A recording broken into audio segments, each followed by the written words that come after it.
विदुर जी ने कहा, अरे आप क्या मुझे त्यागेंगे? हम तो पहले ही इस्तीफा लगा करके बैठे हुए हैं।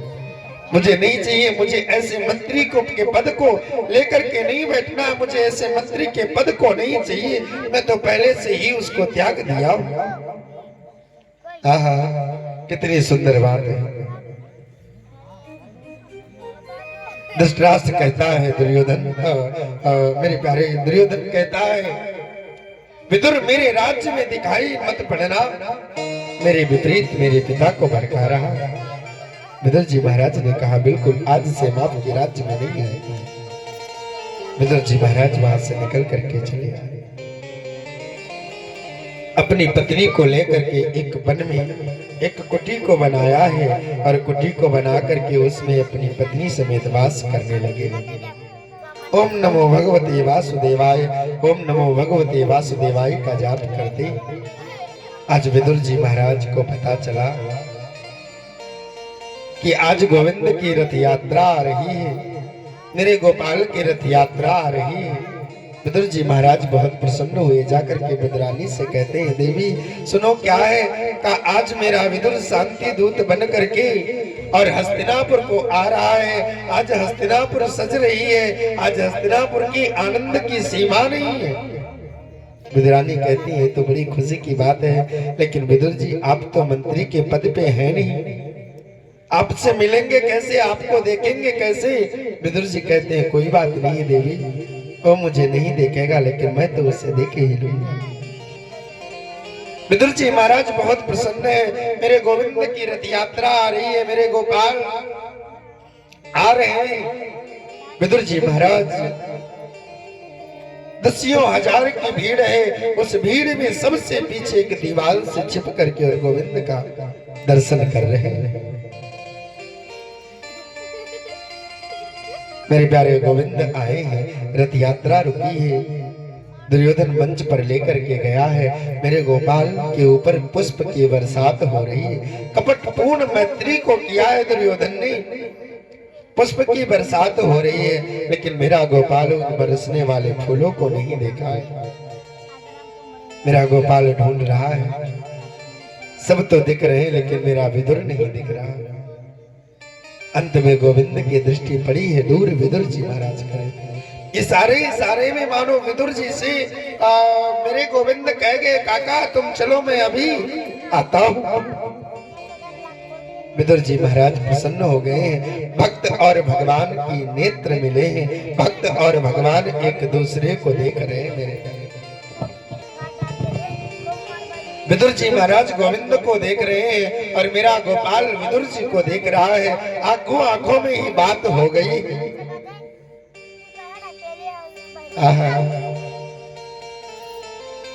मड़ियों से जड़ा करके सुंदर मंच को बनाया है, सुंदर सिंहासन को लगाया है गोविंद का। मेरे गोविंद ने उस सिंहासन पर पैर को नहीं रखा। मेरे गोपाल कहते हैं, दुर्योधन मैंने तुम्हें दुर्योधन नहीं कहा, क्यों? क्योंकि तुम तो सुयोधन हो। दुर्योधन कहता है, गोपाल मैं तो कृतार्थ हो गया, आप आए, आपके आगमन की खुशी को सुन करके मैं कृतार्थ हो गया, धन्य हो गया। ए गोपाल पधारिए। कहा नहीं ठीक है। कहा गोविंद चलिए, मेरी माता गांधारी ने आपके लिए 56 प्रकार के व्यंजन को बनाया है, आप चल करके और कुछ प्रसाद पा लीजिए। मेरे गोपाल मुस्कुराए हैं और मुस्कुरा करके कहा, देखो दुर्योधन, भोजन तो दो परिस्थिति में होता है। कौन कौन? कहा एक परिस्थिति वो होती है कि भोजन करने वाले के पेट में भूख हो, यदि भूख होगी ना, भूख से जीव व्याकुल है, कहीं भी कुछ भी मिल जाएगा खा लेगा। और या फिर भोजन करने वाले के प्रति कराने वाले का स्नेह होगा, तो कितना भी पेट क्यों ना भरा होगा ना, लेकिन तुम्हारा प्रेम होगा ना, थोड़ा सा ही पालोगा, ज्यादा नहीं, थोड़ा सा लेगा। तो मेरे प्यारे थोड़ा सा उठा करके जरूर जीव खा लेगा। दुर्योधन ना तुम्हारे अंदर भाव है और ना मेरे पेट में भूख है, और भोजन की तो बड़ी दूर की बात है। क्यों? क्योंकि मेरा निमंत्रण तो विदुर काका के घर है। दुर्योधन ने कहा, विदुर? अरे विदुर ने तुम्हें निमंत्रण कब दिया? कहा इनकी बहुत पहले पाती गई थी, कि हे गोपाल, कभी भी हस्तिनापुर आइए तो पहला भोजन मेरे घर का स्वीकार करें। दुर्योधन ने कहा, अरे विदुर के घर तो कुछ है भी नहीं। मेरे गोपाल ने कहा, अब कुछ है या नहीं इससे मुझसे मतलब नहीं, अब बुलाए हैं तो खिलाएंगे तो ही। विदुर जी महाराज के आंखों से अश्रु छलकने लगे। विदुर जी महाराज दौड़े दौड़े विदुरानी के पास गए। रे सुनती हो क्या है? कहा, भरी सभा में आज गोविंद ने मेरे नाम को ऊंचा कर दिया। कैसे? कहा, आज गोविंद ने भरी सभा में कह दिया मेरा पहला भोजन विदुर के घर है, और मेरे घर भोजन करने आ रहा है। और गोविंद ने यदि कहा है, यदि लाला ने कहा है तो वो जरूर आएगा। देवी तैयारियां करो। विदुरानी ने गोबल का चौका लगाया है। विदुर जी महाराज वहीं से बाजार को चले गए। कुछ सामग्री को लेकर के आओ, गोविंद को खिलाऊंगा क्या। विदुरानी ने गोबर का चौका दिया और चौका देने के बाद में विदुरानी स्नान करने गई। विदुरानी स्नान कर ही रही थी कि इतने में गोविंद आगे किवाड़ को खटखटाया है और आवाज देते, अरे काकी, अरे ओ काकी, किवाड़ खोलो ना। जैसे इतनी आवाज को विदुरानी ने सुना, विदुरानी अपनी सुध बुध को खो चुकी। मेरे प्यारे, विदुरानी को कुछ पता नहीं है, कोई आभास नहीं। विदुरानी स्नान कर रही थी, ऐसे दौड़ पड़ी है। विदुरानी ने ऊपर से पटका भी नहीं डाला है, पल्लू भी नहीं लिया। विदुरानी दौड़ करके और किवाड़ को खोला है। मेरे गोपाल को देखने लगी, सोने में मस्त हो गई। मेरे गोविंद ने सोचा, अरे काकी जी तो गई, मेरे गोपाल ने क्या किया है। मेरे प्यारे, अपनी कमली जो लिए थे काली, उसको उतारा है, उतार करके विदुरानी के ऊपर डाल दिया है। विदुरानी के ऊपर डाला है। विदुरानी गोपाल का हाथ पकड़ ली है और हाथ पकड़ करके लेके आई है। आंगन में बैठा रही है। एक पाटा ले लिया है, पाटा को लेकर के रखती है आंगन में। गोविंद यहाँ बैठो, जिससे गोपाल बैठने चलते ही नहीं लाला। अरे नहीं गोपाल, ये जगह ठीक नहीं, यहाँ बैठो। वहां बैठने चलते हैं, नहीं गोपाल ये भी जगह ठीक नहीं, यहाँ बैठो। अरे नहीं ये जगह ठीक नहीं, यहाँ बैठो। यहाँ नहीं, यहाँ बैठो। मेरे प्यारे, पूरे आंगन में दौड़ा डाला है विदुरानी। मेरे गोपाल को पूरे आंगन में दौड़ाया। गोविंद ने कहा, काकी जी कहीं बैठने को भी दोगी कि केवल दौड़ाती ही रहोगी? हाँ गोपाल, जरूर कोई जगह ठीक मिल जाए वहीं पर तुमको बैठते। बीच आंगन में पाटा डाला है, तो पाटा कैसा पड़ा है? जो पाटा डाला है उल्टा पाटा डाल दिया। मेरे गोपाल ने उल्टा सीधा पाटा नहीं देखा है। उसी उल्टे पाटे पर मेरा गोपाल जाकर के और पालती लेकर के बैठ गया। बड़ा नटखट है ये मेरा गोविंद, बहुत नटखट है। बैठते ही गोपाल कहता है, गोपाल कहते हैं, काकी जी कुछ खाने को नहीं है, भूख लगी है। विदुरानी ने कहा, लाला कुछ देर रुको, काका आ ही रहे होंगे। कहा नहीं काकी, भूख लगी, कुछ और लाओ। विदुरानी ने गोपाल को बैठा दिया। कहा, रुकिए गोपाल, हम कुछ लाते हैं। पीछे गई है, कदली के पेड़ लगे थे, उस कदली के पेड़ में से फल तोड़ करके लेके आई है और ला करके सन्मुख रख दिया है। फल को छील करके और गोपाल को दे रही है। कैसे? कहा, फल को छील दे रही है, जो बीच का भाग है उसको अलग फेंक देती है। भाव प्रेम में, भाव में इतनी पागल है कि उनको कुछ दिखाई नहीं पड़ता, इतनी विह्वल है। बीच के भाग को अलग करती और छिलका उठा करके मेरे गोपाल को देती। आहा, मेरा गोपाल प्रेम से खा रहा है। मेरा गोपाल को पता नहीं चल रहा है। गोपाल कहता है, काकी बड़ी मीठी है, जो आप फल लेके आई है ना, बड़ा मीठा फल है। मेरा गोविंद खाता जा रहा है। एक दो नहीं 10-20 छिलकों को जब मेरा गोपाल खा लिया, इतने में विदुर जी महाराज आए। विदुर जी ने देखा, क्या फल कहीं और पड़ा है, छिलका को गोविंद खा रहा है। अरे गोपाल, ये क्या खा रहे हो तुम? अरे विदुरानी, तुम ये क्या कर रही हो? गोविंद को छिलका खिला रही हो। विदुरानी ने कहा, ओहो मुझे तो पता नहीं। अरे लाला ते छिलका खा रहो। मेरे गोपाल ने कहा काकी मुझे भी कहा पता कि मैं छिलका खा रहा हूँ, मुझे तो अच्छा लग रहा है, इतना मीठा ये फल है, मुझे पता ही नहीं कि ये छिलका है या फल है। मैं तो फल समझ करके खा गया। एक दो नहीं, मेरे गोपाल 10-20 छिलके को खा लिया। मित्र जी ने हाथ से छीन करके अलग बहाया।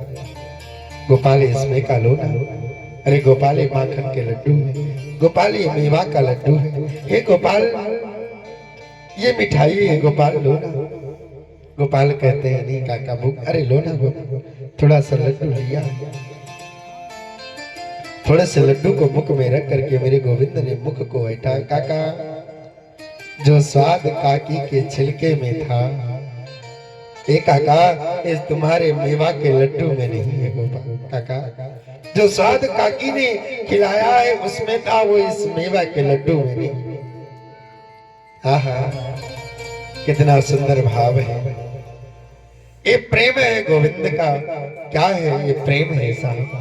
साधक ने गाया है, इस सबसे ऊंची प्रेम सगाई, सबसे ऊंची प्रेम सगाई,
दुर्योधन घर मेवा त्यागी, साग विदुर घर खाई।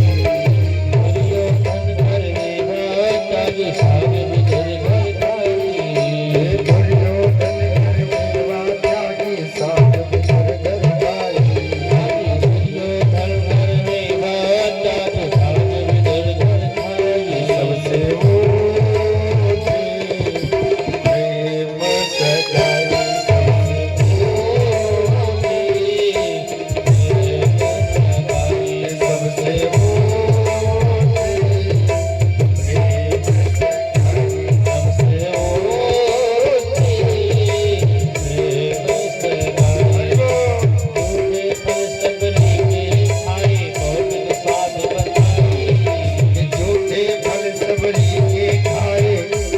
स्वाद बताई।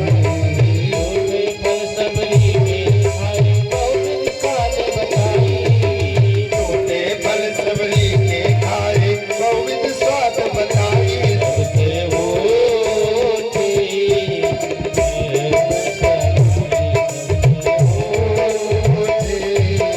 प्रेम सगाई, सबसे ऊंची प्रेम सगाई।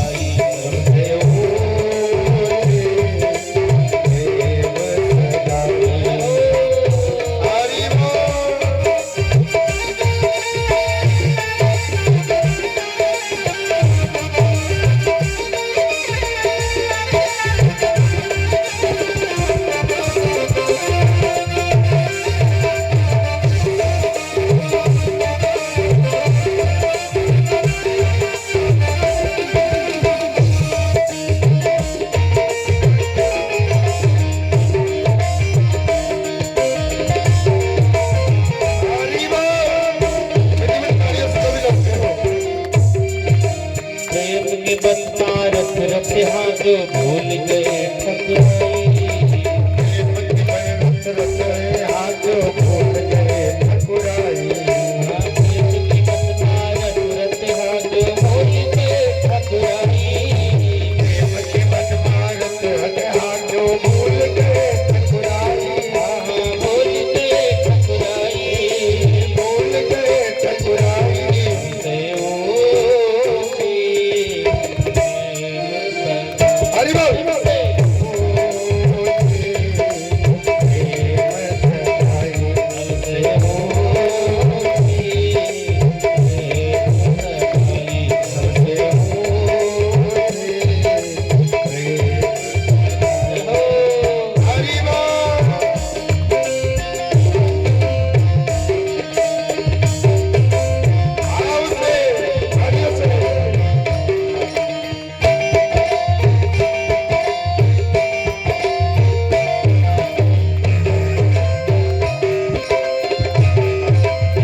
ये प्रेम क्या है मेरे प्यारे? प्रेम का ऐसा बंधन है ना, जो जीव एक बार बंध जाता है ना, फिर उससे बाहर निकल नहीं पाता।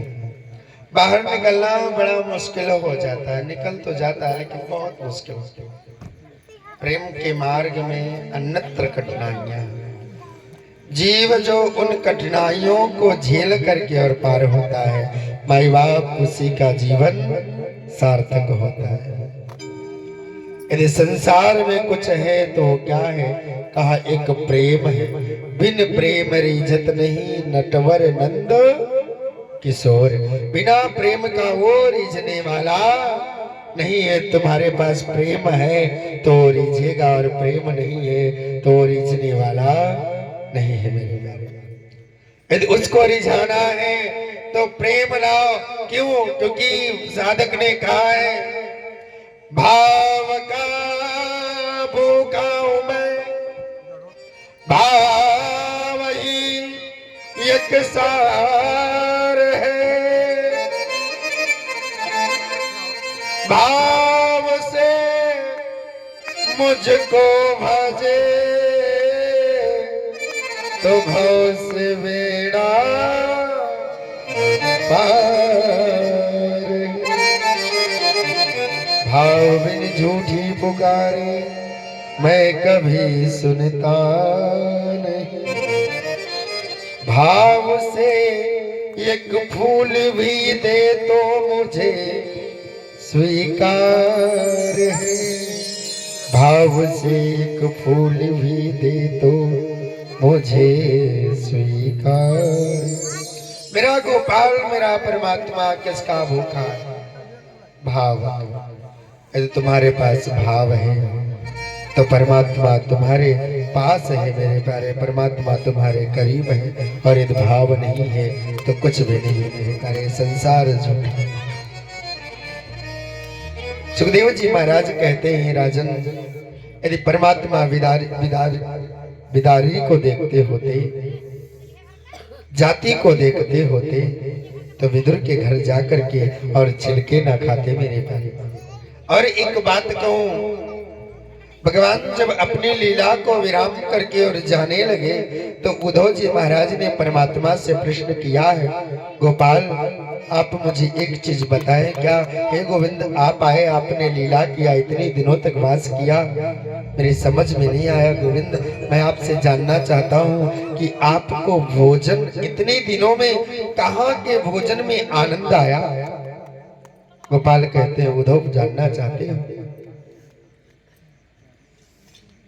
मुझे 2 जगह भोजन में आनंद आया, इतने दिनों में मैंने 2 जगह भोजन किया, 2 जगह के भोजन में आनंद आया। कहा एक तो पहला विदुर के घर, और दूसरा विदुर के घर जो मैंने छिलका खाया उसमें आनंद आया, और दूसरा सबरी ने जो जूठे बेर खिलाए, ऐसा आनंद मुझे और कहीं नहीं आया। वो आनंद, वो सुख कहीं मिला ही नहीं उद्धव, वो प्रेम कहीं मुझे मिला ही नहीं।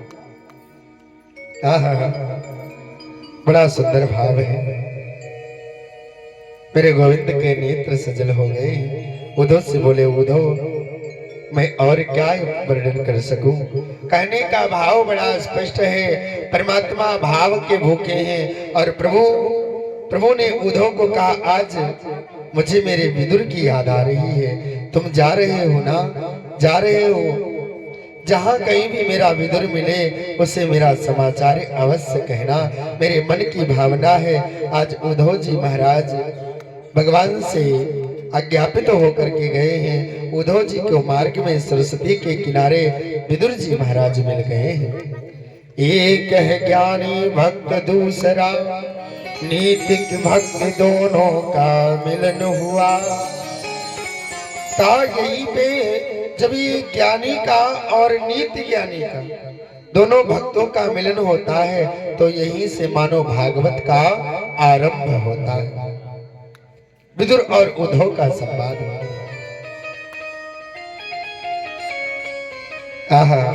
देखिए, सबसे बड़ा भाग्यवान संसार में और कौन होगा जिसकी याद स्वयं परमात्मा करता हो,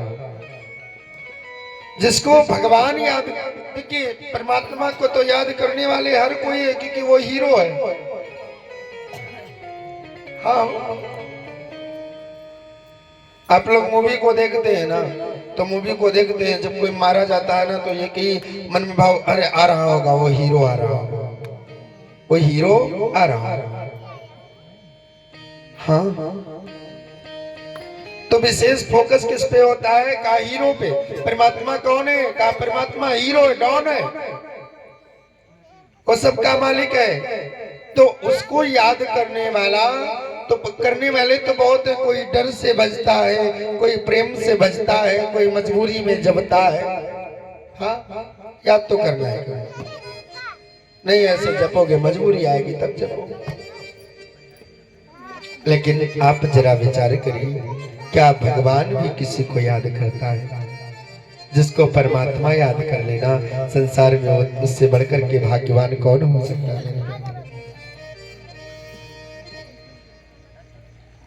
मेरे प्यारे, भगवान के संदेश वाहक बनकर के मेरे प्यारे उद्धव जी महाराज विदुर जी से मिले हैं। दोनों का कंठ अवरुद्ध हो रहा था, दोनों की परिस्थितियां भिन्न बन गई थी। मेरे प्यारे, वचन मुख से निकल नहीं रहा था। विदुर जी कहते हैं, उद्धव तुम बहुत भाग्यवान हो। उद्धव कहते हैं, आप बहुत भाग्यवान हैं। उद्धव जी ने कृष्ण की बाल लीलाओं का दिव्य किशोर चरित्र श्री विदुर जी को कहा सुनाया है। विदुर जी उत्कंठित हो गए हैं और कुछ जानने के लिए महात्मा उद्धव ने कहा, हरिद्वार में एक संत हैं, उनका नाम है मैत्रेय मुनि। आप मैत्रेय मुनि के पास जाओ और उनसे और जो कुछ बचा है वो प्रभु के विषय में जानकारी ले लो। विदुर जी दासी पुत्र हैं, कहा गया है, बाबा श्री तुलसीदास जी महाराज ने कहा है, बाबा ने कहा जाति पाति जा नए नई को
पूछे नहीं कोई, हरि का भजे सो हरि का हो।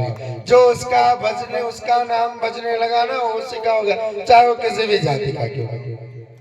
मेरे प्यारे, मेरा गोपाल सबको जिसने परमात्मा से संबंध जोड़ लिया, मेरे प्यारे जिसका परमात्मा से संबंध जुड़ गया, वो बिरादरी को नहीं देखता है। जो हरि का भजन कर ले वही तो हरि का है। हो सुखदेव जी महाराज कहते हैं, राजन मैत्री मुनि बोले, आज इस गरीब ब्राह्मण की कुटिया पर आप आए, हम धन्य हो गए। मैत्री मुनि ब्राह्मण हैं और विदुर जी महाराज दासी पुत्र हैं। मैत्री मुनि ने विदुर जी महाराज को उठा करके अपने कंठ से लगाया है और मैत्री मुनि कहते हैं, आज इस गरीब की कुटिया पे आकर के विदुर जी आपने इस गरीब की कुटिया को धन्य कर दिया, इस कुटिया को कृतार्थ कर दिया आपने। विदुर ने कहा, भगवान मैं शास्त्रों में शंका नहीं करता, शास्त्रों में कुतर्क नहीं करता हूं। कुतर्क करना अपराध है, किंतु जानकारी के लिए जिज्ञासा करना अपराध नहीं।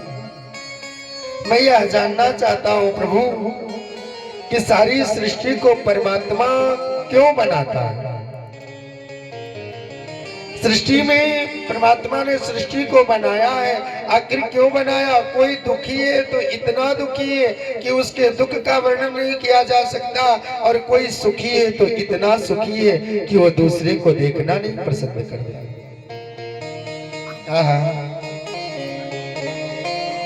जब कोई दुखी होता है, दीनों को जीव जब सताता है, जब पापाचार अत्याचार बढ़ता है, तो उसको बचाने के लिए, भक्त के ऊपर जब आंच आती है, भक्त के मान को रखने के लिए, बचाने के लिए परमात्मा कई प्रकार के अवतार लेकर के आते हैं। आखिर क्यों?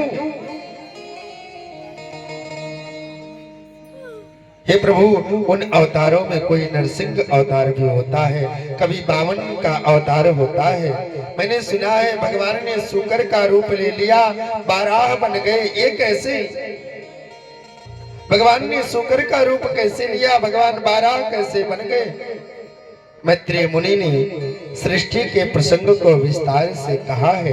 अंत में विदुर जी से बोले, संसार में जो कुछ भी परिलक्षित होता है, जो कुछ भी संसार में दिखाई देता है, वो परमात्मा की एक क्रीड़ा है, वो उनकी सुंदर लीला है, और ये संसार उसकी क्रीड़ा की भूमि है। यहाँ पर वो आकर के इस भूमि पर कई प्रकार के वो परमात्मा क्रीड़ा करता है, कई प्रकार की लीलाओं को करता है, और लीलाओं को करके परमात्मा प्रमुदित होता है। दूसरी बात, कोई दुखी है तो दुखी ही क्यों, कोई सुखी है तो सुखी क्यों?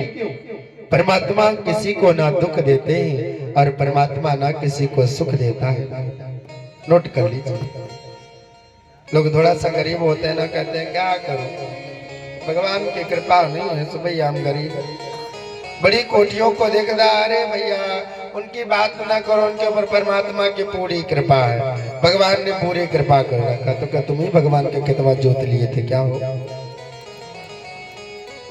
जोर से बोले राधे राधे, बोलना पड़ेगा राधे राधे। कैसे? नहीं मेरे प्यारे, परमात्मा किसी के ऊपर ना कृपा करते, ना किसी के ऊपर अनकृपा करते। परमात्मा एक रस से देखता है, परमात्मा एक रस से देखता है। मेरे प्यारे, जैसा हम कर्म करेंगे वैसा मुझे फल प्राप्त होगा, क्योंकि वर्णन आया है कर्म प्रधान विश्व रचना।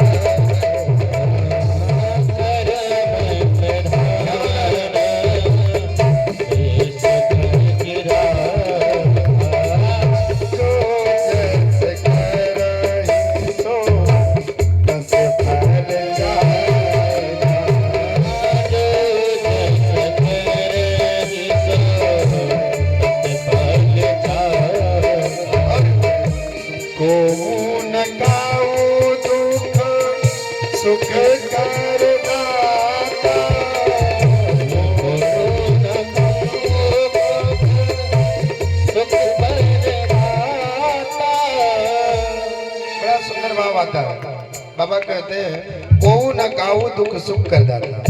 लोग कहते हैं ये मेरा बेटा है, मैंने इसको पाल पोस करके बड़ा कर दिया, पढ़ाया लिखाया, ये कर दिया। नहीं, गलत है, रॉन्ग है। आप किसी को नहीं खिला रहे, ना आप अपने बेटों को खिला रहे हैं, ना आप अपनी बेटी को खिला रहे हैं, ना अपने भाई को खिला रहे हैं। जी नहीं, गलत है, वहम है, ये तुम्हारा शंका है, निकाल दो, सुखी हो जाओगे। को न काऊ दुख सुख कर दाता, न कोई किसी को दुख देता है और न कोई किसी को सुख देता है। बाबा ने कहा निज कृत करवा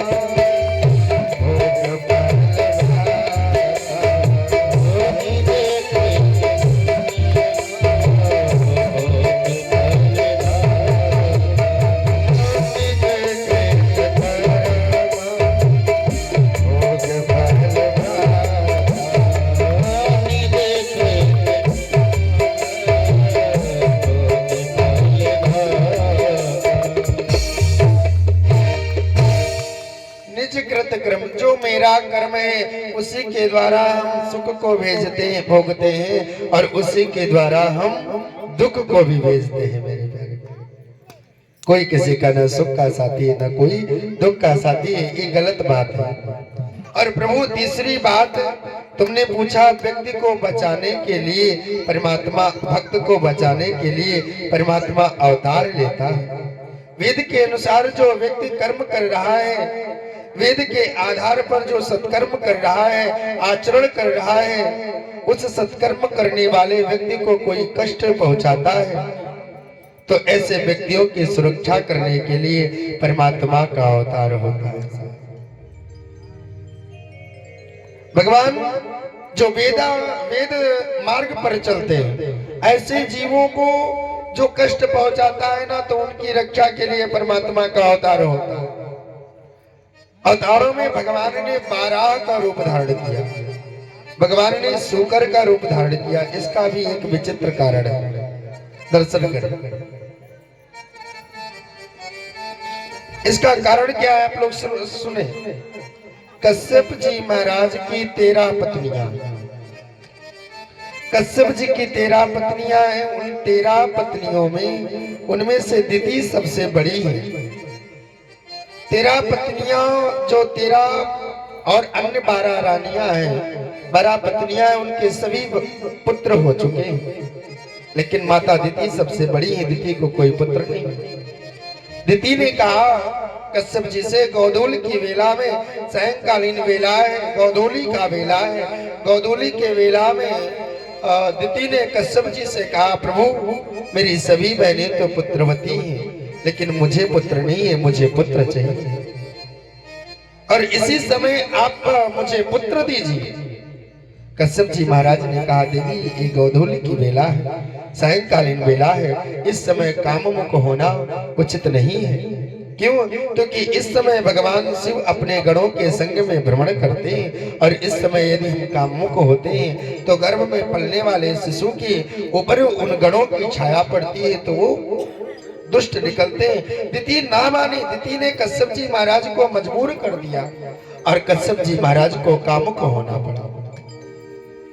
कश्यप ने श्राप दे दिया, देवी तुमने मेरे संग में जबरदस्ती किया है, तुम्हारे गर्भ से जो पुत्र होगा वो दुराचारी होंगे, दुष्ट होंगे।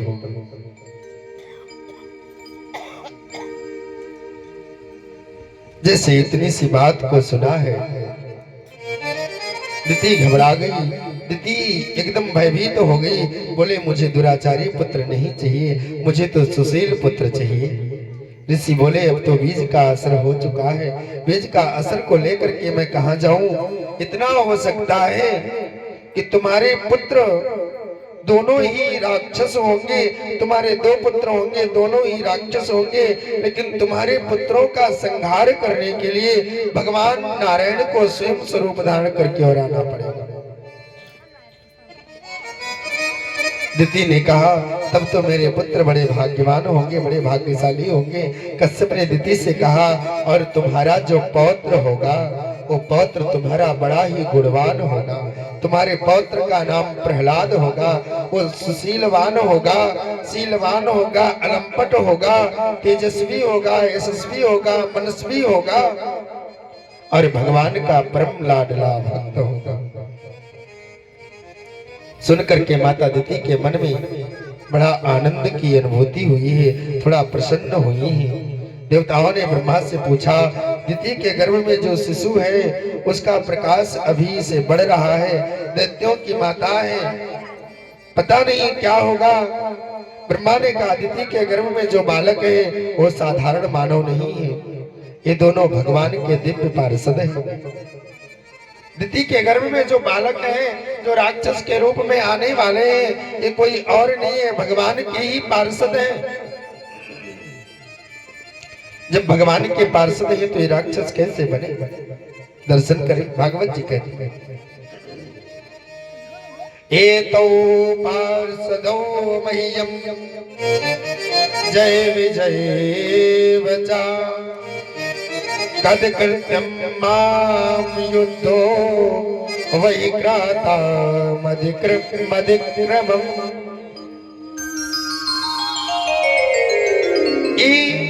भगवान के दो पार्षद हैं, कैसे ये राक्षस बने? ब्रह्मा ने कहा मेरे मानस पुत्र हैं जिनका नाम है सनक सनंदन सनातन सनत कुमार। एक बार चारों भैया सनत कुमार जा रहे थे नारायण से मिलने के लिए, नारायण का दर्शन करने के लिए। जय विजय दोनों पार्षद हैं। जय विजय ने उन्हें रोका, नहीं प्रभु इतनी टाइम आप नहीं जा सकते हैं। क्यों? क्योंकि नारायण इस समय शयन कर रहे हैं, बाद में मिलिए। और सनत कुमारों को क्रोध आ गया, सनत कुमार धक्का देकर के अंदर प्रवेश कर गए और श्राप दे दिया, अरे नीच, तुम भगवान से मिलने के लिए रोकते हो, तुम नारायण से मिलने के लिए रोकते हो, जाओ जाकर के तुम राक्षस हो जाओ, जाओ तुम राक्षस हो जाओ, जाओ। वही दो बालक जय और विजय जो भगवान के पार्षद हैं, यही जय और विजय आज मेरे प्यारे राक्षस बनकर के माता दिति के चरणों, माता दिति के गर्भ में प्रवेश किए हैं। सनत कुमार के मन में बड़ी गलानी हुई। उन्होंने उपाय बताया है कि आपका संहार करने के लिए नारायण को आना पड़ेगा। मेरे प्यारे वो तेज पुंज बढ़ रहा है। समय आने पर दिति ने दो पुत्रों को जन्म दिया है। एक का नाम हुआ हिरण्याक्ष बड़े बेटे का नाम है हिरण्याक्ष और दूसरे का नाम है हिरण्यकश्यप। बड़ी सुंदर कथा आती है यही हिरण्यकश्यप की जो बहन है जिसका नाम हुआ होलिका। इसने प्रहलाद जी महाराज को जलाने का प्रयास किया। परमात्मा की कृपा हुई, जो इसके पास मनवांच नाम की चूनर थी, वो चूनर उड़ करके प्रहलाद जी को लपट गई है और मेरे प्यारे होलिका उस अग्नि में जल करके और नष्ट हो गई। हम सभी लोग कल की रात्रि में उसी होलिका को जला करके और दफन किए मेरे प्यारे। आज उसी के खुशी में मेरे प्यारे प्रहलाद जी महाराज निकल करके आए हैं बाहर। उनकी आगमन की खुशी में लोग लाल पीले हो गए मेरे प्यारे। लाल पीले हरे बैंगनी इत्यादि रंगों से लोगों ने होलिका दहन उत्सव मनाया है, फाग मनाया है। हिरण्याक्ष और हिरण्यकश्यप।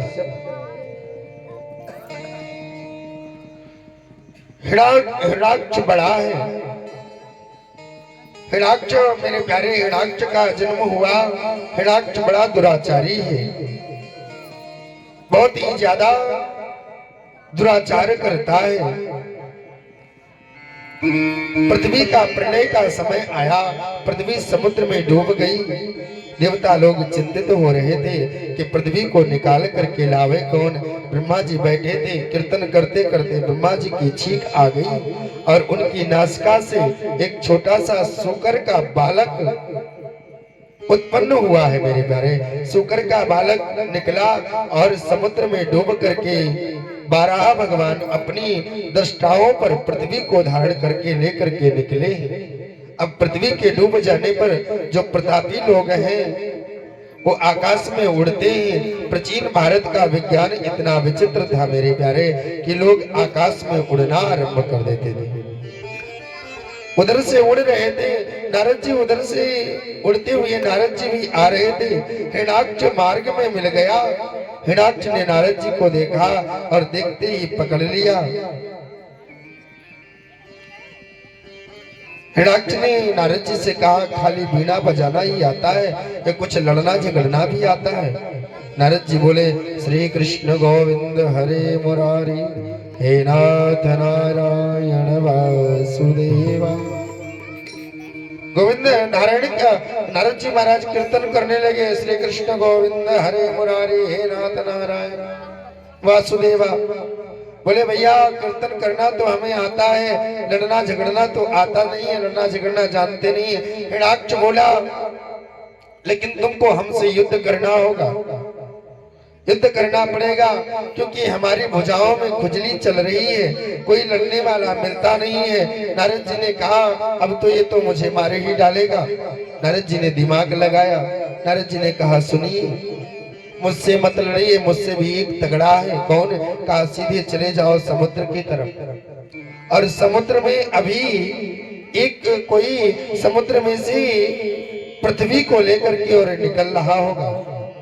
बारह यानी सूकर पृथ्वी को लेकर के निकल रहा होगा, उसी को जाकर के पकड़ लो। ऐसी खुजली मिटेगी तुम्हारी भुजाओं की कि जीवन में दोबारा तुम्हारे हाथों में खुजली नहीं होगी।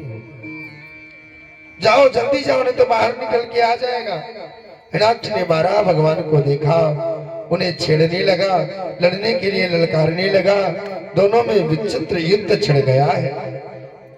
मेरे 12 भगवान ने उनके मुखमंडल पर अपनी गदा का जोर से प्रहार किया है।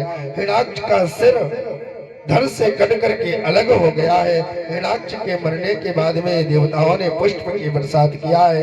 बोले 12 भगवान की जय हो, बोले 12 भगवान की जय हो। ये भगवान के 24 अवतारों में भगवान का दूसरा अवतार है, बड़ा अद्भुत अवतार है। मेरे प्यारे हिरण्याक्ष को मार करके प्रभु पृथ्वी को लेकर के आए हैं। लोभ को भगवान ने मार दिया है, लेकिन पृथ्वी के मन में अभिमान हो गया। मेरे भगवान का भी काम नहीं चलता है। पृथ्वी ने मान किया कि देखो तो पर भगवान का भी मेरे बिना काम नहीं चलता है। भगवान ने पृथ्वी को नगर दिखाया है, पृथ्वी को एक जगह पर स्थापित कर दिया। भगवान ने सोचा लोभ को तो मार दिया हूँ, अभी अभिमान बचा है, इस अभिमान को भी दूर करना चाहिए। पृथ्वी को रंग करके और पृथ्वी को रंगने के बाद में बारह भगवान ने पृथ्वी को एक बड़ा सुंदर नगर को दिखाया है। सुंदर फूल खिल रहे हैं, पल्लवित हो रहे हैं, पुष्पित हो रहे हैं, सुंदर फूल पुष्पित फलित हो रहे हैं। वृक्षों को देखा, पक्षियां कल्लोल कर रही हैं। पृथ्वी ने कहा ये क्या चीज है, ये सुंदर बगीचा क्या है। बारह भगवान बोले ये मेरा धाम है जिसका नाम है वृंदावन। पृथ्वी ने कहा क्यों ये पृथ्वी पर नहीं है। बारह भगवान ने कहा नहीं ये पृथ्वी पर नहीं है, मेरा वृंदावन मेरा घर है। मेरा वृंदावन पृथ्वी से अलग का भाग है जो मेरा वृंदावन।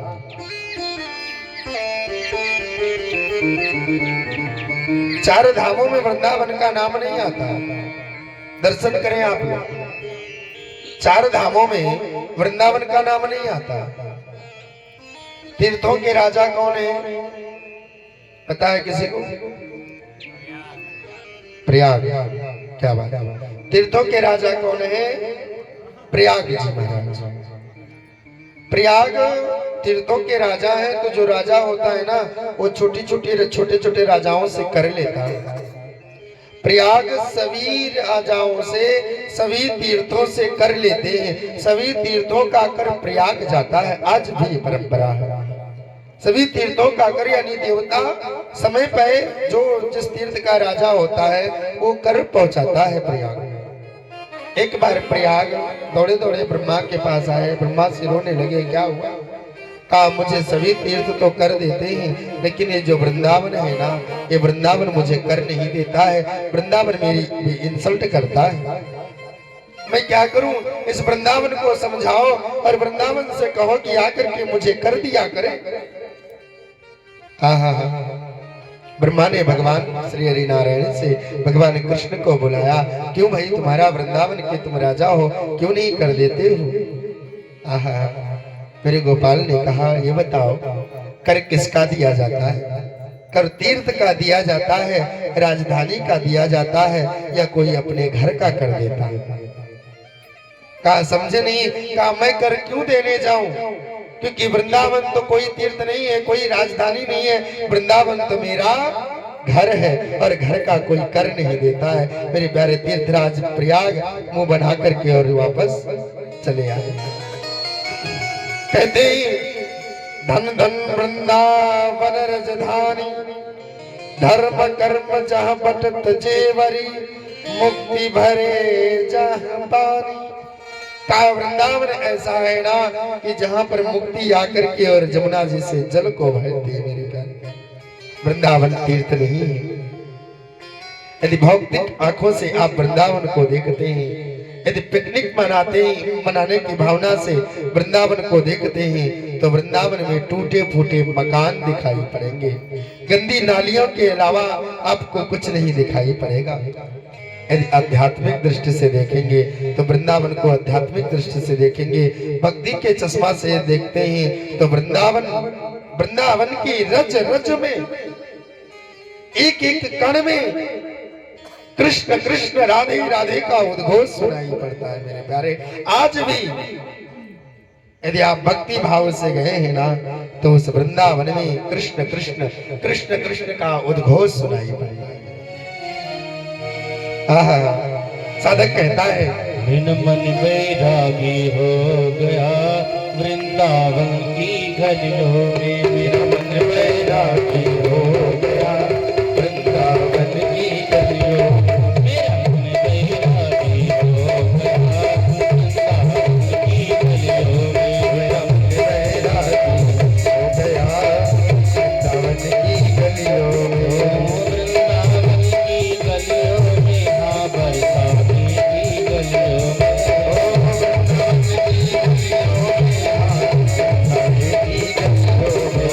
वृंदावन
पड़े फुहारे सावन की मस्त बहारे ओ सावन की मस्त बहारे यहाँ रिमझिम पड़े फुहारे सावन की मस्त बहारे हरे मुझे बड़े फुहारे और सावन की मस्त बहारे यहाँ रिमझिम पड़े फुहारे जय हो और पीछे वाले भैया लोग आप लोग भी मीठी मीठी तालियां बजाते हैं बड़ा मजा आता है तो लेते रहिए हेलो सीताराम ए मनी बंसी की धुन खो गया वृंदावन की गलियों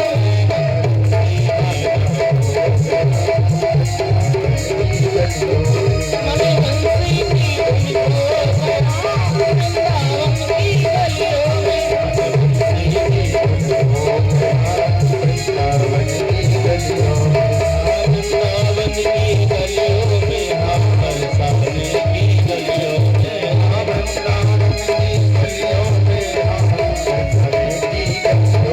मेरा मन हो गया सावन की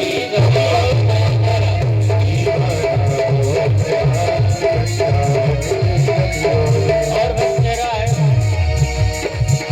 वृंदावन जाऊंगी कभी वापस नहीं आऊंगी वृंदावन जाऊंगी कहीं वापस में आऊंगी ओ वृंदावन जाऊंगी कभी वापस नहीं आऊंगी वृंदावन जाऊंगी कभी वापस नहीं आऊंगी ओ मेरे अच्छा ये बताओ किसका मन करता है वृंदावन जाने को जय हो है अंदर विरह की पीर उठती है ना कि कैसे वृंदावन जाऊं हाय हाय तो उठा दो ना जिसे जाना चाहते हैं क्या इतनी जिगर की पीर सखी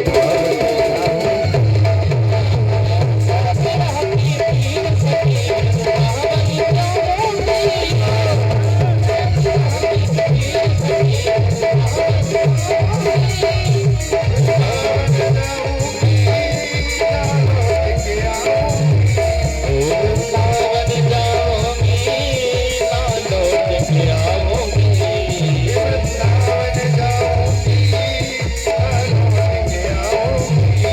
मोरे उठे विरह की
और सागर कह रहा है भक्ति कह रही है अपने भाव के साथ में और छोड़ दिया मैंने भोजन पानी शाम की यादों में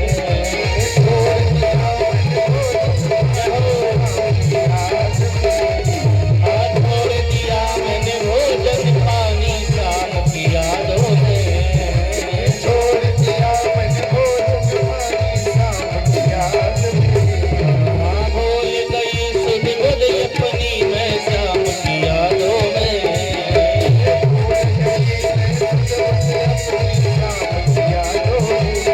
मुरली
भी लगा देते तो अच्छा रहेगा।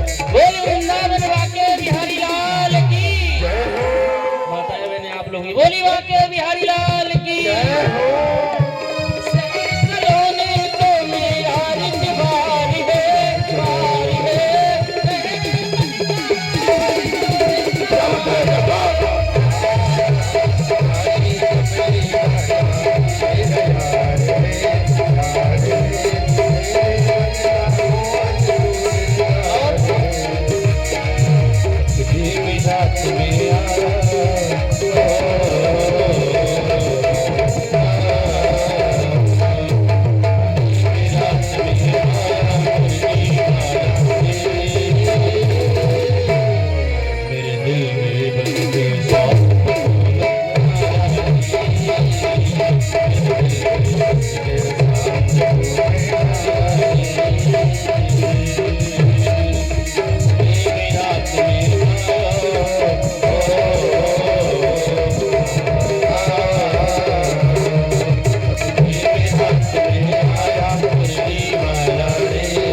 राघवेंद्र सरकार की जय।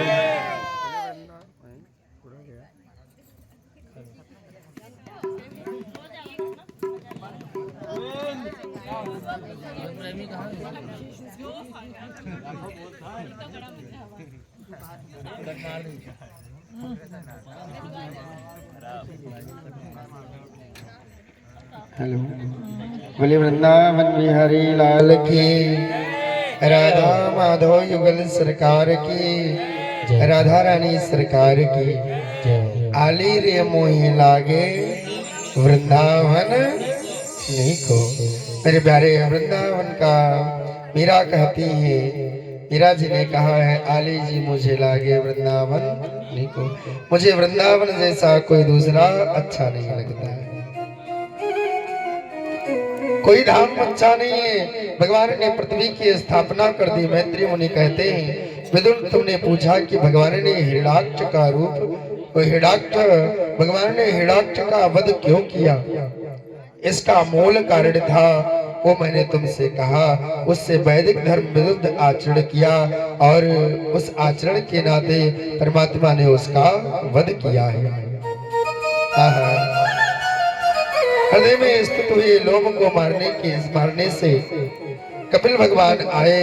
ज्ञान का शत्रु है हिरण्याक्ष। भगवान में बताए गए अवतारों के क्रम में रहस्य ज्ञान का स्थित करता है, तो हिरण्याक्ष को मारना होगा।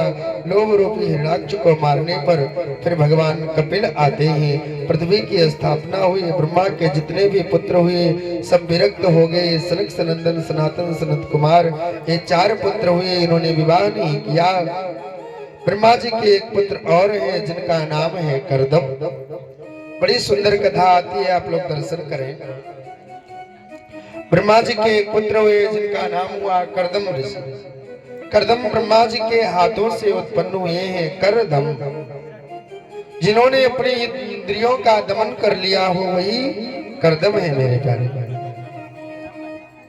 अपनी इंद्रियों का दमन करना ही करदम है मेरे प्यारे।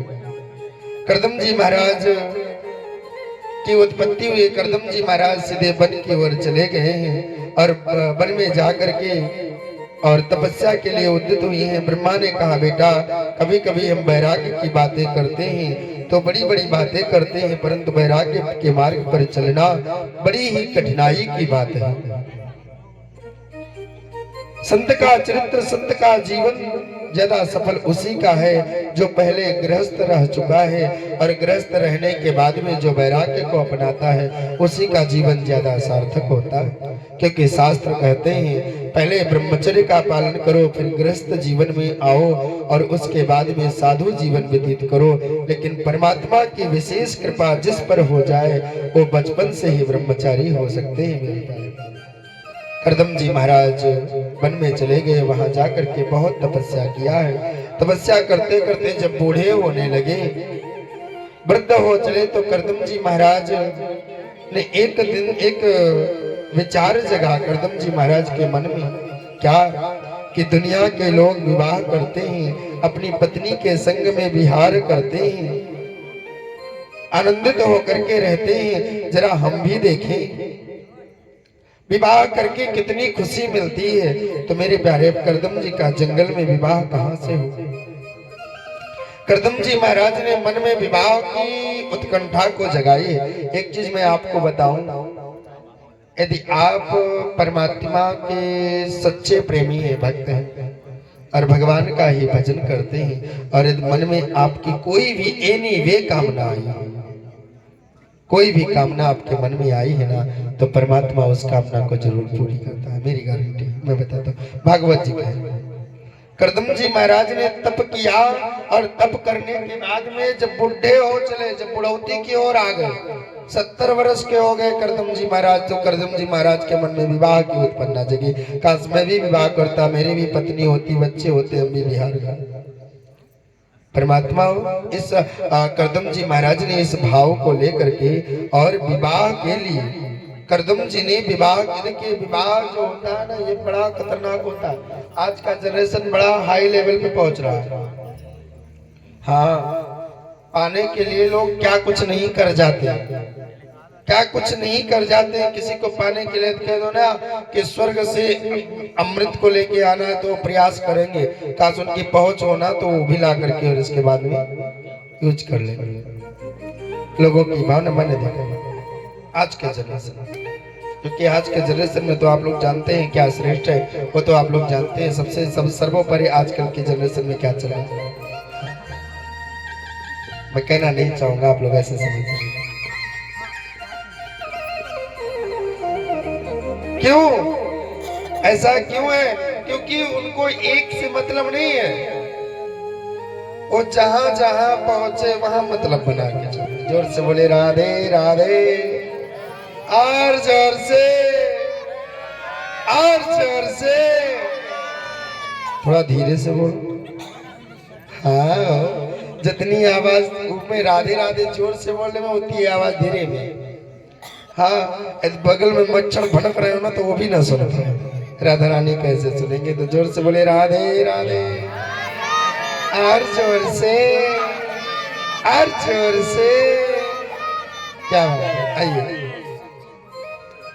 तो मेरे प्यारे ये क्या है का ये आज का जनरेशन, यानी कि प्राप्त करने के लिए, किसी को पाने के लिए, माने किसी वस्तु को, वस्तु विशेष को पाने के लिए जीव कोई भी यत्न कर जाता है, कहीं तक भी हाँ जा सकता है, किसी भी हद तक गिर सकता है आज का जनरेशन। करदम जी महाराज ने विवाह की उत्कंठा को लिया है, और विवाह करने के लिए करदम जी महाराज ने 10,000 वर्ष की तपस्या की, केवल विवाह के लिए कि मेरा विवाह हो जाए। 10,000 वर्ष तक करदम जी महाराज ने तपस्या किया, संकल्प हुआ हमारा विवाह हो जाए। लेकिन जिसने अपना सर्वस्व प्रभु को दे दिया हो, अपने जीवन को गोविंद को समर्पित कर दिया हो, और एक कामना मन में जगी हो, गोविंद उसको ना पूरा करे, ऐसा असंभव है महाराज। मेरे प्यारे करदम जी महाराज के समक्ष श्री हरि नारायण भगवान प्रकट हो गए हैं, चतुर्रूप से नारायण प्रकट हो गए। चतुर्भुज नारायण का दर्शन करके करदम जी ने चरणों में सर को रख करके प्रणाम किया है। आहा, भगवान बोले बाबा आप विवाह करना चाहते हो? जैसे नारायण ने पूछा बाबा आप विवाह करना चाहते हो, करदम जी महाराज बड़े असमंजस में पड़ गए। अब मैं हाँ करूं तो नहीं अच्छा बनता है, ना करूं तो भी नहीं अच्छा बनता। करदम जी ने सोचा मैं क्या करूं, भगवान कैसे कहे? करदम जी कैसे कहे कि हम शादी करने के लिए तपस्या किए, विवाह करने के लिए हमने तपस्या किया है। पुराने जमाने का नियम था ना, जब माँ पिता बेटे की विवाह की बात करते थे ना, तो बेटा जब विवाह की बात होने लगती थी ना कि लड़का बड़ा हो गया, इसका विवाह करना है, लड़का बड़ा हो रहा, तो बालक वहां से उठ करके और चला जाता था। क्यों? क्योंकि शर्मा जाता था। हाँ, जरा आज के जनरेशन में देखो क्या हाल चाल है। हाँ, आज के जनरेशन में अरे राम राम, अंदर ही अंदर माल काट रहे हैं, मुस्की काट रहे हैं। हाँ, हमारे साथ एक भैया है, हमरो साथ है। जब इनके विवाह बिहाऊ आवे वाले भये, जब बिहाऊ आए तो गुड्डू सोचन कि अब हम का करे दे बैठे हैं। गुड्डू सोचन हम का करें, तो पिताजी के सहारा ना देखे गुड्डू भैया स्वयं गाड़ी उठाई के मिठाई लावे अपने भूतन चले गए। गुप्ता किया अपने पिताजी के ऊपर विश्वास नहीं रहा कि पता नहीं कौन मिठाई पिताजी ले आवे, अब बिहाऊ खाए भड़क जाए।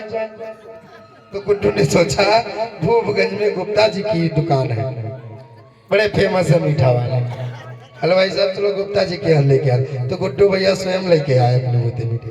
हाँ, इसके बाद में गुड्डू भैया पिताजी से कहे बिहुआ तो ठीक है, कह लिया जाए पिताजी। हाँ हाँ, अभी कल या परसों की बात है, गुड्डू भैया फोन पे बात कर रहे थे, जाने गुरुजी नहीं है, गुरुजी कहीं अलग है, गुरुजी सब सुन रहे थे, गुरु जी कम नहीं है। हाँ, गुड्डू भैया माता जी से अपने माता जी से बात कर रहे थे, तो गुड्डू भैया माता जी से कहते हैं मम्मी क्या है?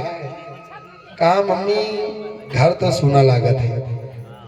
तो माओ के इनकी हाँ भैया घर तो सुना लागत, कहीं ना लागत अंकल लावे पड़ जाए। जय बोले वृंदावन बिहारी लाल की। थोड़ा सा यहाँ पर तो मेरे प्यारे पुराने जमाने के लोग जब विवाह करते थे ना, तो विवाह के माँ पिता जब तय करते थे, बात करते थे ना, तो बच्चे वहां से उठ करके भाग जाते थे। आज का जनरेशन है ना कि वो माँ पिता को तय करने की जरूरत नहीं है, स्वयं से तय करके बैठे हैं, फोन पे तय है। मैं पहला मिलन हुआ वो उनको देखे तो फर्स्ट मुलाकात में क्या होती है, हम तो तुमसे विवाह करेंगे, तो मम्मी से तुम विवाह नहीं करवे तो मर जाए। जोर से बोली राधे राधे। हाँ हो कौन ससुरा की करगली ये मरते तो राम जाने। हाँ, हाय दुनिया की विडंबना बा, एकरा चक्कर में जे पड़ गए ना, ऊपर तो भूत भविष्य वर्तमान तीनों ले डूबे। जोर से बोले राधे राधे। हाँ हो, अरे कब भैया बिहार नहीं की, तो कब बरातो नहीं गए क्या है, जानत सब कुछ। जोर से बोले राधे राधे। हाँ, तो करदम जी महाराज से नारायण कहते हैं बाबा विवाह करोगे? करदम जी कैसे कहे कि हम बिहुए खातिर 10,000 साल तपस्या किया, नहीं प्रभु अब विवाह नहीं करेंगे। अब करदम जी महाराज शर्मा के बोलते विवाह अब कोई इच्छा नहीं है। नारायण ने कहा देखो कैसी होशियारी दिखा रहे करदम जी महाराज। करदम जी ने कहा कोई इच्छा नहीं है नारायण, बस ऐसे भजन में लगे रहे, आपका भजन करते हैं, बियाह कौन करेगा दुनिया के झंझटों में। नारायण ने कहा नहीं, मैंने एक लड़की देखा है, एक बालिका है, करना चाहो तो कर लो, मेरी इच्छा है कि विवाह कर लो बाबा। क्योंकि नारायण तो सब कुछ जानते हैं, प्रभु अंतर्यामी सब जानी, प्रभु तो सब कुछ जानते हैं, का विवाह कर लो, और मेरी इच्छा है बड़ी अच्छी कन्या है उसके संग में विवाह कर लो। तो करदम जी ने कहा ठीक है प्रभु, जब आप कहते हैं तो कर ही लेते। माने बड़े दुखित मन से, अंदर से कुल मन है, हाँ अंदर से पूरा मन है, ऊपर जा रहे अब क्या बताएं, तो आप कहते हैं तो कर ही लेते। लेकिन प्रभु आपकी पूरी जिम्मेदारी रहेगी, मेरी कोई जिम्मेदारी। देखो विवाह करने के लिए 10,000 साल अपना तपस्या किए, जिम्मेदारी नारायण पर सौंप रहे। नारायण आपकी जिम्मेदारी। हाँ मेरी जिम्मेदारी का एक शर्त पर प्रभु विवाह करेंगे। कौन से शर्त पर? कहा प्रभु आपको मेरे घर पुत्र बन करके आना पड़ेगा, तो ही मैं विवाह करूंगा। नारायण ने कहा ठीक है, हम आपके घर पुत्र बन करके आएंगे। नारायण चले गए हैं। स्वयंभू मनु जी महाराज के यहाँ 3 कन्याएं हैं जो फूलों में पलती हैं मेरे प्यारे। आकृति देव होती और प्रस होती। जो देवहूति नाम की कन्या है इतनी सुंदर है, इतनी सुंदर है कि पूछिए ही ना महाराज। फूलों में पलती ही इतना इतना सब वैभव है। और नारायण ने जाकर के और स्वयं मनु जी महाराज से कहा है, मेरे प्यारे बीच की कन्या जो माता देवहूति है, देवहूति का विवाह एक बुढ़वा के साथ में हो गया जिनका नाम है करदम जी महाराज। परम नवयुवक है लेकिन संत है मेरे प्यारे। जैसे करदम मनु जी महाराज को पता चला है, मनु जी महाराज बिना सोचे विचारे करदम का विवाह देवहूति के संग में कर दिया है और अपनी बेटी को विदा कर दिया। करदम जी महाराज माता देवहूति को लेकर के गए हैं। जब माता देवहूति करदम जी महाराज की कुटी पर पहुंचती है, क्या सुंदर विचित्र दृश्य है। एक छोटी सी झोपड़ी है, छोटी सी कुटी बनी हुई है। उस कुटी में जब माता देवहूति ने प्रवेश पाया है तो देखते हैं कहीं सांप के बिल हैं, कहीं बिच्छू के बिल हैं, कहीं चूहे के बिल हैं, कहीं चूहे दौड़ रहे हैं। ऊपर नजर उठा करके देखा तो देखते क्या है, हजारों पक्षियों के घोंसले बने हुए हैं। उसी में श्वान इत्यादि भी वास करते हैं। जगह जगह पर पक्षियों ने जो घोंसला बना के रखा है, सांप की बिल उसी में है, सब इधर उधर डोल रहे हैं। हाँ, माता देवहूति ने पूछा, प्रभु ये सब क्या है? करदम जी महाराज ने कहा, देवी ये जो जीव है ना, ये इस कुटिया को अपना घर समझते हैं और अपना घर समझ करके इसी में वास करते हैं। देवहूति ने कहा, प्रभु आपका आसन कहाँ है? कहा है जो 1.5 हाथ का कोने में आसन लगा है ना, ये देवी जी मेरा है। कैसा है आप सबके? हाँ, कितना सुंदर भाव है मेरे प्यारे। माता देवहूति की खुशी का ठिकाना ना रहा। माता देवहूति इतना खुश है, उनकी खुशी का ठिकाना ना रहा। मुझे पति मिला है तो ऐसा,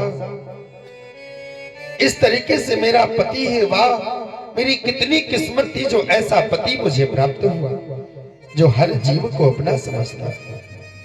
इतना कहते ही करदम जी महाराज बाहर आए। माता देवहूति कुटिया की सफाई करने लगी। करदम जी महाराज बाहर आए हैं और बाहर आते ही करदम जी महाराज की 40 वर्षों की समाधि लग गई।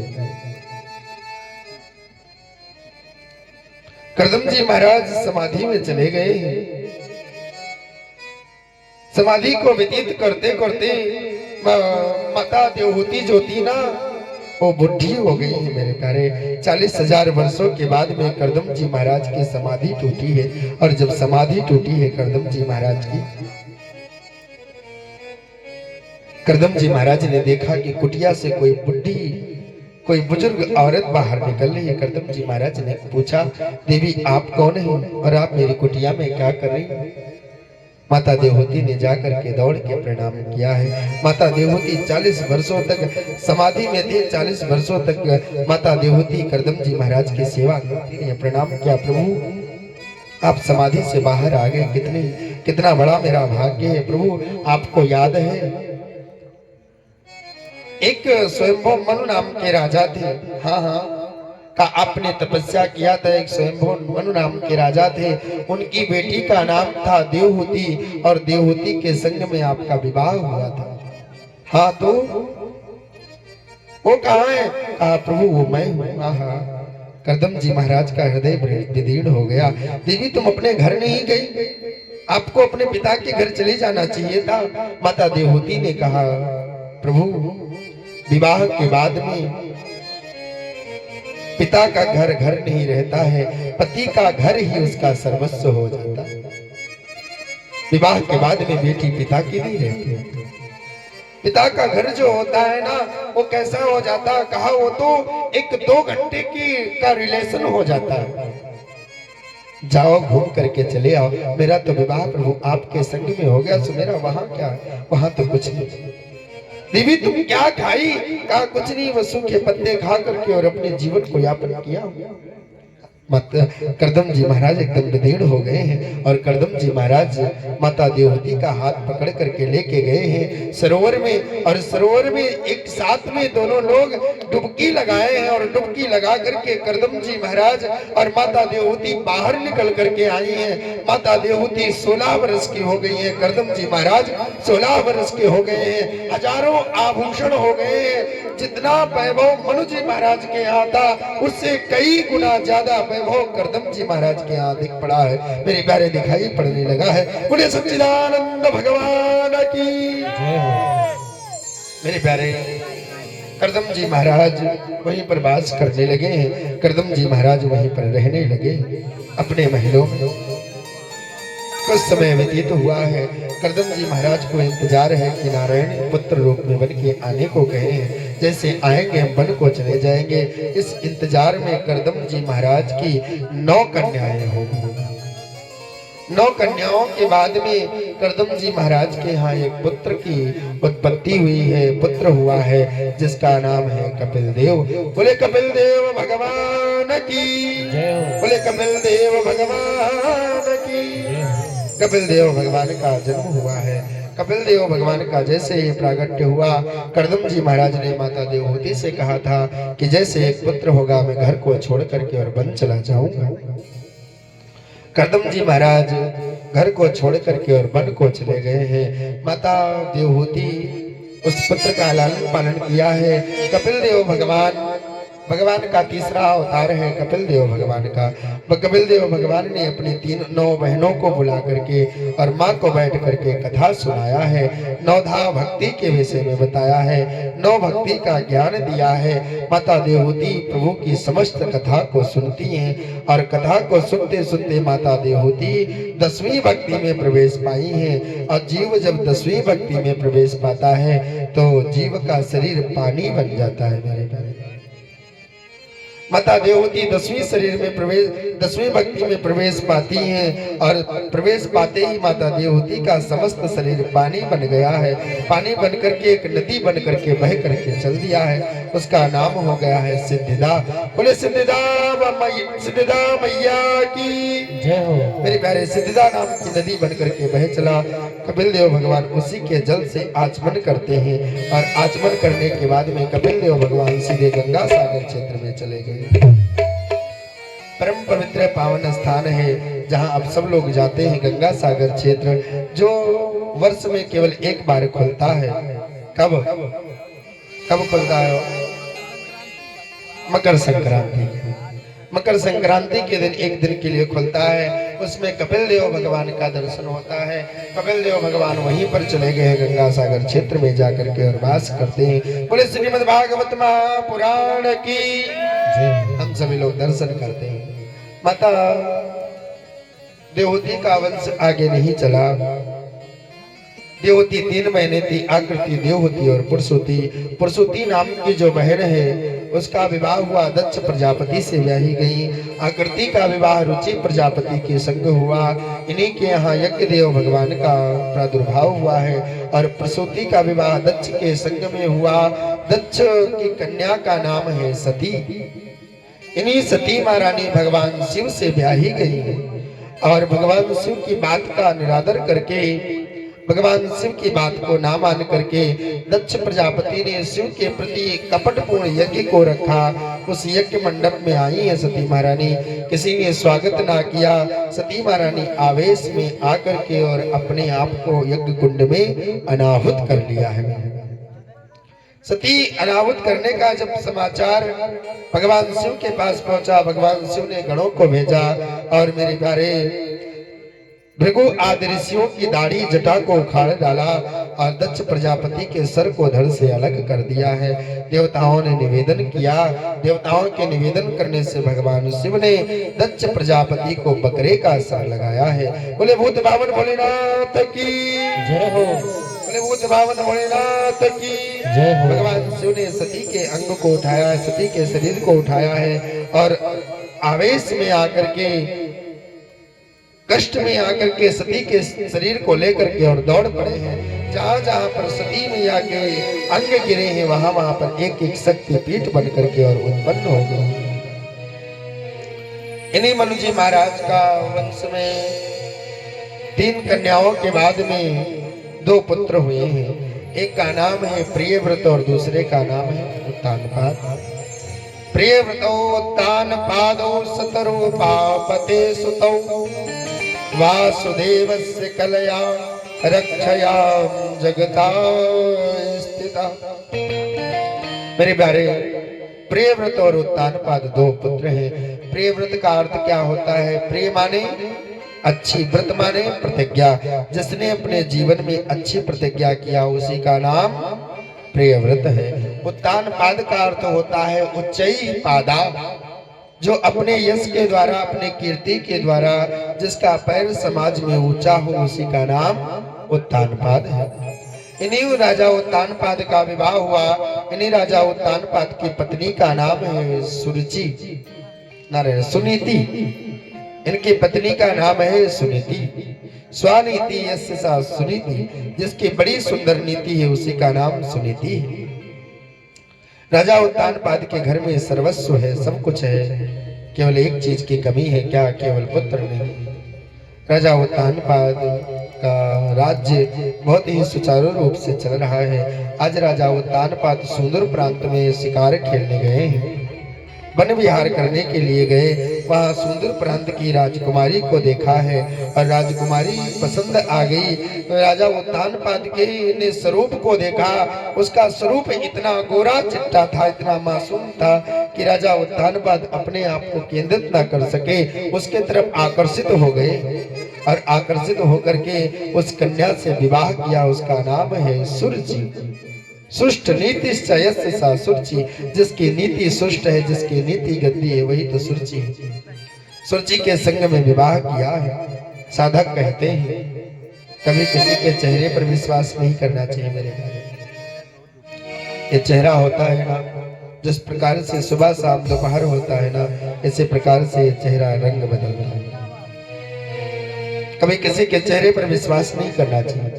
कभी किसी के स्वरूप पर विश्वास बिल्कुल भी मत करो, बिल्कुल भी विश्वास नहीं करना चाहिए, क्योंकि ये चेहरा कब भोला है और कब कातिल बन जाए इसका कोई पता नहीं चलता। मेरे यही स्थिति राजा उत्तानपाद की हुई है। मेरे प्यारे, राजा उत्तानपाद स्वरूप को देखे और उसकी गोरी चमड़ी पर इतना मोहित हो गए हैं कि राजा उत्तानपाद ने विवाह किया।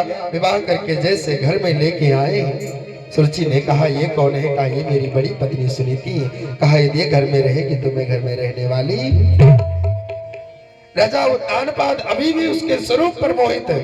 भाई बाप, कभी गोरी चमड़ी पर न जाओ, जीवन को सुधारना है। यदि गोरी चमड़ी पर गए ना तो जीवन, मेरी गारंटी है कि आपका जीवन। मेरे गुरुदेव ने एक मंत्र बताया था। मेरे गुरुदेव ने जब मुझे विद्या का अध्ययन करा रहे थे तो गुरुजी हमारे, जब मैं वृंदावन में भागवत जी का पाठ कर रहा था, भागवत जी का कथा को पढ़ रहा था, तो इसी कथा में गुरुदेव ने बताया था, बेटा 2 चीजों से सर्वथा दूर रहना। यदि परे रहोगे तो जीवन एकदम मस्त हो जाएगा, खुशहाल बनेगा। कौन सा? कंचन और काम। कंचन और काम, इनसे जो बच गया वही तो सुपर से हीरो हो गया। मेरे प्यारे, सुपर से डोपर हो गया। मेरे गुरुदेव ने एक व्याकरण का मंत्र बताया था, विश्वासम नैव कर्तव्यम स्त्री राज परिवारेश्च। विश्वास नहीं करना चाहिए। आप लोगों को नहीं कह रहा हूं, माता, बुरा मत मानिएगा। विश्वासम नैव कर्तव्यम स्त्री राज परिवारेश्च। कभी राजा पर विश्वास न करो। क्यों? क्योंकि ये थोड़ा सा बढ़ जाओगे ना और राजा के नजरों में आ गए तो राजा तुमको वहीं से मोड़ देगा। कब वो तुमको पहले बड़ा प्यार करेगा और कब तुम्हारे ऊपर धावा बोल दे, कोई पक्का नहीं रहता। इसी प्रकार से स्त्री पर ज्यादा विश्वास कर लोगे ना, जोर से बोले राधे राधे। तो मेरे प्यारे गुरुदेव ने बताया, कंचन और कामनी से सदैव दूर रहोगे तो सुखमय रहोगे। मैं यहाँ की बात नहीं कर रहा हूँ, एक जो शास्त्र कहते हैं उसकी बात मैं कर रहा हूँ। आप लोग बुरा न माने, आप लोग बहुत अच्छे हैं, अच्छे नहीं बहुत अच्छे हैं, लेकिन बचना चाहिए, थोड़ा ध्यान दें। मेरे प्यारे स्वरूप पर तो बिल्कुल भी नहीं, क्योंकि फिल्म वालों ने गाया है, बड़ा सुंदर गीत है, फिल्म वालों ने गाया। मैं दर्शन कराऊंगा आप लोग। जब भी जी चाहे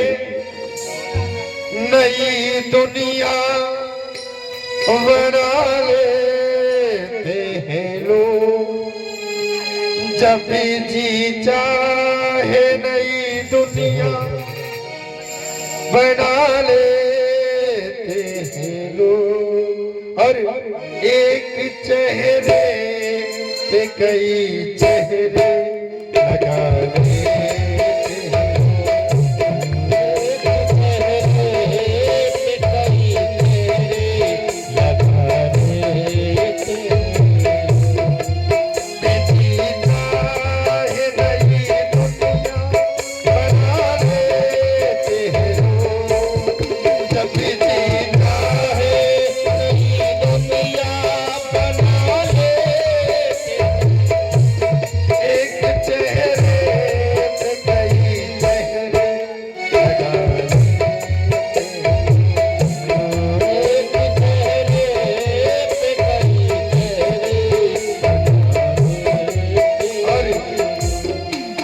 रोना भी न चाहे तो रुला देते हो, आके रोना भी न चाहे तो रुला देते हो। आग रोना भी न चाहे तो रुला देते हैं लोग। ऐसे संसार है, ऐसा जमाना है। बड़ी सुंदर बात के दर्शन करें। आग रोना जहर पिला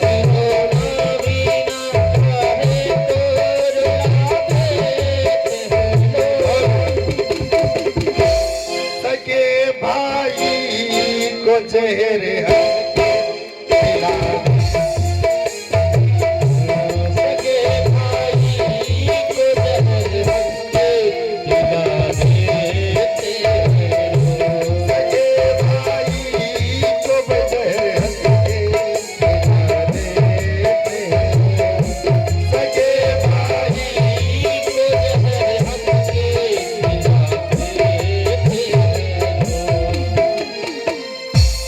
ऐसा जमाना है, सगे भाई को जहर हंस के लोग खिला देते। आज के जमाने में लोग किसको लाइक करते हो? लोग ज्यादा किसको मानते हैं? किसको लाइक करते हैं? हाँ, दो ही चीज है जिसको लोग ज्यादा लाइक करते हैं, कंचन और कामनी। कंचन माने सोना और कामनी माने, हाँ आप लोग जानते हैं। आज के जमाने में लोग केवल पैसे को पूजते हैं, पैसा। एक बाप जब अपनी बेटी का विवाह करता है, बेटी के ससुराल वाले दहेज मांगते हैं, मुझे 10 लाख चाहिए। बाप के पास नहीं होता है, वो बाप कहीं से खेत को बेच करके लेके जाता है, 8 लाख देता है और अपनी पगड़ी को उठा करके चरणों में रख देता है, मेरे पास इतना ही है, इतने में ही काम चला लो। किसी तरीके से वो लड़का विवाह करता है और विवाह करने के बाद में मेरे प्यारे विवाह करके लेके जाता है, इतने में कहीं और से 12 लाख पाने लगा, 10 लाख पाने लगा। तो जानते हो क्या करता है? हाँ, थोड़ा सा घासलेट उठाता है और उठा करके डाल देता है, माचिस लगा के जला देता है। क्या हुआ? सिलेंडर फट गया। बहू खाना बना रही थी, सबसे ज्यादा ढोंग करेगा, नाटक करेगा, दिखावा करेगा। बहू खाना बना रही थी, सिलेंडर फट गया और आग लग गई मेरी भाई। लोग घर की लक्ष्मी को जला तक देते हैं। साधक कहता है, कितनी सुंदर बात है, पैसा है यार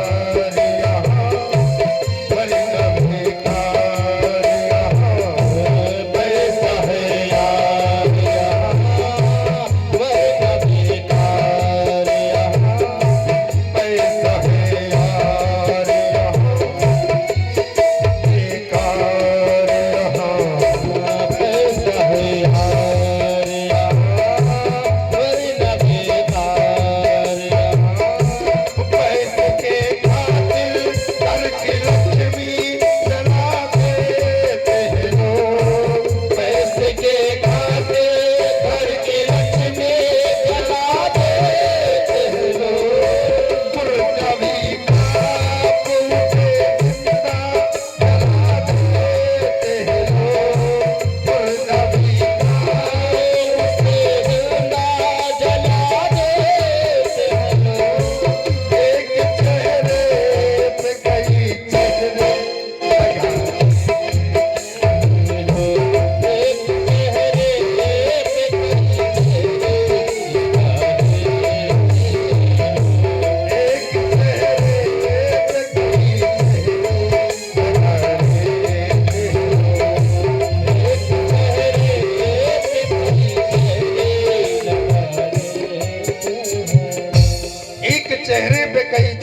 लगा लेते हैं लोग।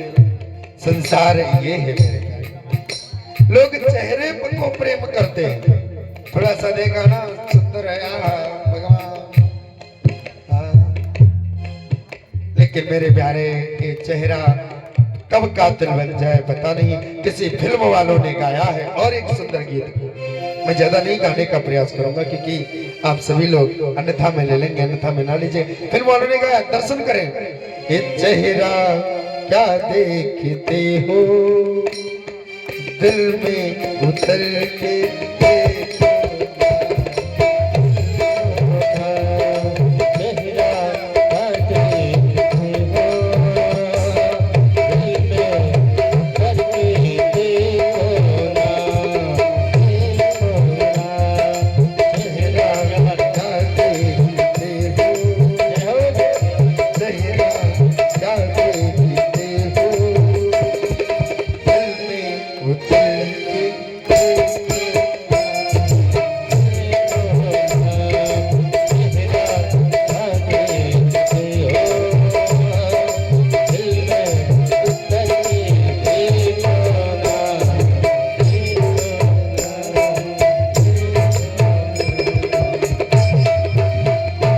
ज्यादा नहीं गाएंगे नहीं तो लोग हाँ जोर से बोले राधे राधे। चेहरा क्या देखते हो, चेहरे से कोई पहचान नहीं होती है। एक किसी फिल्म वाला कहता है, देखे कई चेहरे जहां में मगर हाँ।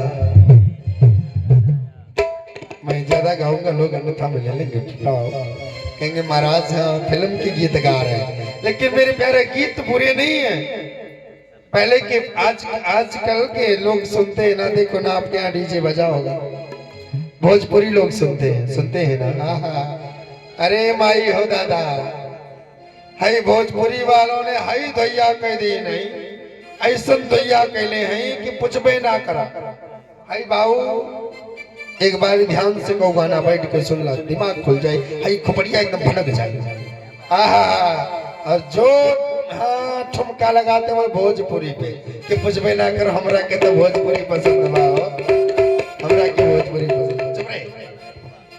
हाँ भोजपुरी वालों ने आज क्या छिपा के रखा है बताओ मुझे, कुछ छिपाया है? कुछ पहले होता था, माताएं बहनें हमारी घर की कुल की मर्यादा होती थी, कुल की इज्जत होती थी, कुल की नाक होती थी। आज भोजपुरी वालों ने तो पूरा ओपन कर दिया। कुछ रखा है, कुछ छुपा। कोई ऐसा शरीर है, कोई ऐसा अंग है जिसको भोजपुरी वालों ने ना गाया हो, ना बखान किया हो। अब ये मैं मंच से कह दूं ना तो अभी 100 लोग आएंगे। हाँ कहाँ के महाराज आ गए लोग। हाँ भोजपुरी का बताओ, जोर से बोली राधे राधे। और दरवाजे पर तुम्हारे साउंड रख करके और भोजपुरी बजाते हैं, वही अश्लील गाना। पहले के भी गाना होते थे महाराज, पहले के फिल्म में लोग गाना गाते थे, क्या सुंदर दिव्य गाना होते थे। तेरे द्वार खड़ा भगवान, भगत भर दे रे झोली, तेरा होगा बड़ा एहसान, भगत भर दे रे झोली। पुराने फिल्मों के गाने हैं। तोरा मंदर पड़ कहलाए, तोरा मंदर पड़, ये पुराने फिल्मों का गाना। देखे कई चेहरे जहां अभिनय का है, देखे कई चेहरे जहां में मगर एक तेरे ही चेहरे पे प्यार आया। पूरा संसार को देख डाला मैंने, हे गोपाल पूरे संसार को देख डाला, लेकिन पूरा संसार मेरे मन नहीं भाया। यदि सामने आया, यदि मेरी उत्कंठा हुई तो गोविंद केवल आपके चेहरे को देख करके, आपको देखने के बाद मैं कहीं और मन ही नहीं करता। गोपाल ये भाव है। जोर से बोली राधे राधे। मेरे प्यारे कहने का भाव है, कभी किसी के चेहरे पे ना जाओ, दिल को तराशो कि कौन किसका कैसा दिल है भाई बाप। जब दिल को तराश लोगे ना, कभी जीवन में रोना नहीं पड़ेगा। मेरे प्यारे आइए हम लोग दर्शन करते हैं। क्या हुआ, ये प्रदर्शन होता है मेरे प्यारे। उत्तानपाद जी महाराज ने उनको लेकर के आए, बड़ी पत्नी का त्याग कर दिया। बड़ी पत्नी एक जाकर के अलग झोपड़ी बना करके रहती है। मेरे प्यारे कुछ समय व्यतीत हुआ, दरबानों के द्वारा समाचार मिला कि बड़ी पत्नी गर्भ से हो गई। बड़ी पत्नी गर्भ से ही राजा उत्तानपाद को बड़ा पछतावा हुआ, लेकिन करे तो क्या करें, समय के अनुसार एक बालक का जन्म हुआ है। जिसका नाम पड़ा ध्रुव। बोले ध्रुव जी महाराज की।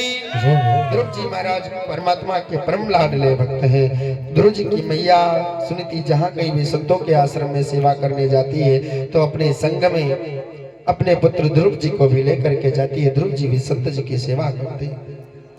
संतों का आशीर्वाद प्राप्त होता है कि आपका पुत्र बड़ा यशस्वी होगा, तेजस्वी होगा, मनस्वी होगा, ऐसा आशीर्वाद संत देते हैं। संतों का आशीर्वाद मिलता है। ध्रुव जी महाराज की आज उम्र 4.5 वर्ष की हो गई। ध्रुव जी महाराज के मन में एक भाव जगा क्या कि लाओ मैं जाकर के पिताजी से अपने मिल के आऊं। पिताजी से मिलने की उत्कंठा जगी है। ध्रुव जी महाराज राजा उत्तानपाद के पहुंचे। राजा उत्तानपाद अपने सिंहासन पर विराजमान थे। ध्रुव जी महाराज आगे बढ़े। राजा उत्तानपाद हाथ को बढ़ाते हैं, गोदी में लेने का प्रयास करते। इतने में सुरुचि आती है और सुरुचि ने आकर के कहा, ए कहाँ जा रहे हो?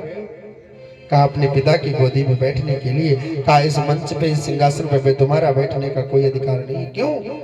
माँ मैं इनका पुत्र नहीं हूँ। सुरुचि ने कहा तुम इनके पुत्र तो हो लेकिन मैं तुम्हारी माँ नहीं हूँ। जितना इनका पिता होना अनिवार्य है उससे कई गुना ज्यादा मेरी माँ होना अनिवार्य है। और इस सिंहासन पर बैठना चाहते हो तो पहले जाओ वन में और वन में जाकर के नारायण की तपस्या करो। नारायण प्रसन्न होंगे तो नारायण से वरदान मांगना कि हे नारायण मैं माता सुरुचि के गर्भ से जन्म लूं, तब तुम इस मंच पर बैठने का तुम्हारा अधिकार है। नहीं तो आचार्य श्री सुखदेव जी महाराज कहते हैं, राजन जरा दर्शन करो इस सुरुचि ने क्या किया है, क्या बोल दिया सुरुचि ने। अरे महाराज इस गर्भ की सब बुराई करते हैं। देवता नाग किन्नर सुर नर मुनि सब इस गर्भ की बुराई करते हैं। गर्भवास समम दुखम भूतो ना भविष्यति। गर्भ जैसा दुख न भूत में, न भविष्य में, न वर्तमान। जीव जब गर्भ में रहता है ना तो उसको बड़ी कठिनाई होती है। बार बार भगवान से यही कोशिश करता है, परमात्मा इस गर्भ से बाहर निकाल दो। बाहर जाते ही मैं आपकी इतनी सेवा करूंगा, इतना भजन करूंगा कि दोबारा इस गर्भ में आना नहीं है।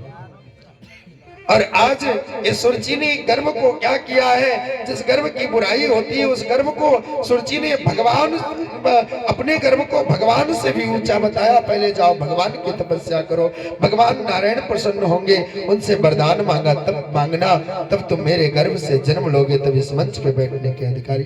ध्रुव जी का अपमान नहीं किया है, सुरुचि ने भगवान का अपमान किया। ध्रुव जी महाराज वहां से रोते हुए चले आए।